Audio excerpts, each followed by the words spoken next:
Hello दोस्तों, मैं doctor Mohammad Sohail Akhtar. अभी लॉकडाउन ख़त्म होने जा रहा है या ख़त्म हो रहा है।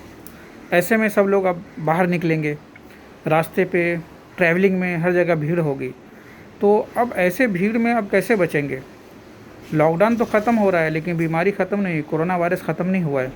तो ऐसे में आपको क्या करना है? तो मैं सोचा चंद बातें आपसे शेयर करना चाहता हूँ कि देखिए जब भी आप बाहर निकलें फ़ेस मास्क का इस्तेमाल ज़रूर किया कीजिए। फ़ेस मास्क का इस्तेमाल ज़रूरी है एकदम। अच्छे क्वालिटी का फ़ेस मास्क इस्तेमाल करेंगे तो बहुत अच्छी बात है। और दूसरा पॉइंट कि कभी भी भीड़ में या कभी ट्रैवलिंग में बस में बैठे हैं या कहीं भी, तो एक दूसरे से आप करीब में भी अगर बैठ गए तो आप फ़ेस टू फ़ेस जाके बात मत कीजिए। चेहरा चेहरा मिला के बात मत कीजिए। अगर एक आदमी इस तरफ देख रहा है तो दूसरा आदमी उस तरफ देख के बात करे, क्योंकि आप सबको शायद अब अंदाज़ा हो ही गया होगा कि इस वायरस की जो मेन एंट्री पॉइंट है वो 3 ही जगह है: nose, mouth, eyes, nose, mouth. ये तीनों जगह ऐसी है जहाँ से वायरस एंट्री करते हैं। अगर इसकी हिफाजत होती है तो वायरस के फैलने के बहुत कम चांसेस होते हैं। और हर कोई अपने साथ टिश्यू पेपर या कोई ऐसा पेपर रखे जो आप एक बार यूज़ करके फेंक सकते हो। ऐसे में क्या होगा कि जब भी आप खांसते हैं या छींकते हैं तो उस पेपर को आप है ना डाल लो और उसको है ना कहीं डिस्पोज़ कर दो, क्योंकि अगर कोई छींकता है या कोई खांसता है तो उसके जो ड्रॉपलेट्स होते हैं हवा में वो फैल जाते हैं, और ये ड्रॉपलेट्स कम से कम आधा घंटा तक हवा में तैरते रहते हैं, क्योंकि ये ड्रॉपलेट्स या जो वायरस होते हैं इतने हल्के होते हैं कि हवा में ही ये तैरते रहते हैं बहुत देर तक। और जब कभी ये सेटल होता है कहीं पे, तो सेटल पॉइंट जैसे सरफेस एरिया है उस पर भी डिपेंड होता है कि ये कितना दिन तक ज़िंदा रहता है।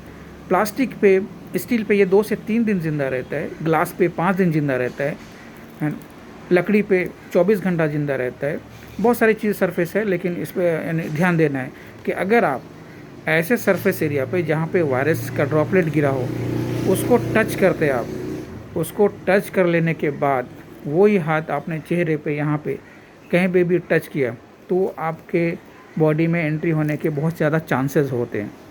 इस बात का ध्यान देना है। जब भी आप ट्रैवलिंग कर रहे हो तो सरफेस एरिया को जहाँ तक हो कम टच करो। अच्छा, कोई ज़रूरी नहीं है कि आप हैंड ग्लोव्स लगा के रखो, क्योंकि हैंड ग्लोव्स लगाएंगे भी तो कहीं सरफेस एरिया पे टच होता है, फिर कहीं आपने बॉडी में चेहरे में कहीं टच किया तो बात ही वहीं की वहीं हो गई।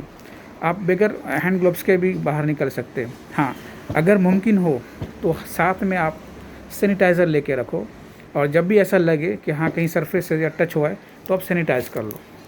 सेफ़ पॉइंट हो गया, ठीक है। और अगर मुमकिन हो तो हाथ को बार बार धो लिया करो। ऑफिस में हो अगर आप तो ये इजी रहेगा कि हाथ को आप है ना कुछ वफ़े में जा के धो लिया करें, है ना।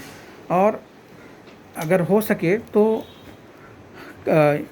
एक सबसे जो अहम पॉइंट है कि आप अगर ये करें तो सबसे बेहतर रहेगा कि घर से जब आप निकलते हो तो नहा धो के ना निकलें। आप वैसे ही ऑफिस जाएं जैसे जाते हैं, और उसके बाद जब आप घर वापस हो जाओ, यानी घर से जाते वक्त नहीं लेकिन घर में आते वक्त नहाना ज़रूरी है। अगर कोई दोनों वक्त नहाना चाहे तो और अच्छी बात है, लेकिन कम से कम आप घर से जा रहे हो तो नहीं नहाएंगे चलेगा, लेकिन जब आप घर में एंट्री कर रहे हो तो कम से कम नहा धो के आप एंट्री करो घर में। बहुत ही इम्पोर्टेंट पॉइंट है ये।